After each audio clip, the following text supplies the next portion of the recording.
বন্ধুরা, কেমন আছো তোমরা সবাই? আশা করি অনেক ভালো আছো। আমিও অনেক ভালো আছি। আজকের ভিডিওতে আমরা জানবো বিটিএস মেম্বার্সদের ধর্ম কি। সুগা একবার টুইট করে বলেন তার কোনো ধর্ম নেই, কিন্তু তিনি প্রে করেন। তিনি বলেন, as a human who weak but act strong. BTS member RM RM একবার একটি ইন্টারভিউতে বলেছিলেন তার কোনো ধর্ম নেই। জিন কখনোই পাবলিকলি তার ধর্মের ব্যাপারে প্রকাশ করেনি, কিন্তু কিছু আর্মিরা মনে করেন তার কোনো ধর্ম নেই।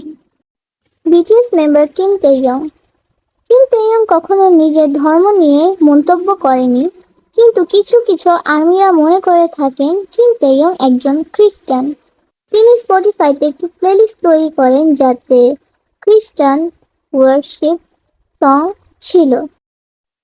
জেহোপ জেহোপ কখনো নিজের ধর্ম নিয়ে কোনো কথাই বলেননি।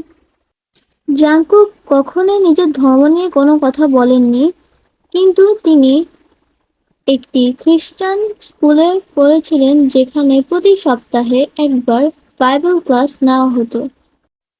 জিমিন কখনোই নিজের ধর্ম নিয়ে কোনো ডিসকাস করেনি। এখনই কমেন্ট করে ফেলো তুমি কোন ধর্মের অনুসারী এবং আমার ভিডিওগুলো তোমার কাছে কেমন লাগে। এবং এই ভিডিওটি যদি তোমাদের ভালো লেগে থাকে তাহলে এখনই একটি লাইক করো এবং আমাদের চ্যানেলটি সাবস্ক্রাইব করে বেল আইকন অন করে দাও এবং তোমার বন্ধুদের সাথে শেয়ার করে দাও। এবং পরবর্তী ভিডিওটি কোন বিষয়ের উপরে দেখতে চাও, এবং আমাকে ইনস্টাগ্রাম এবং ফেসবুকেও ফলো করে দাও।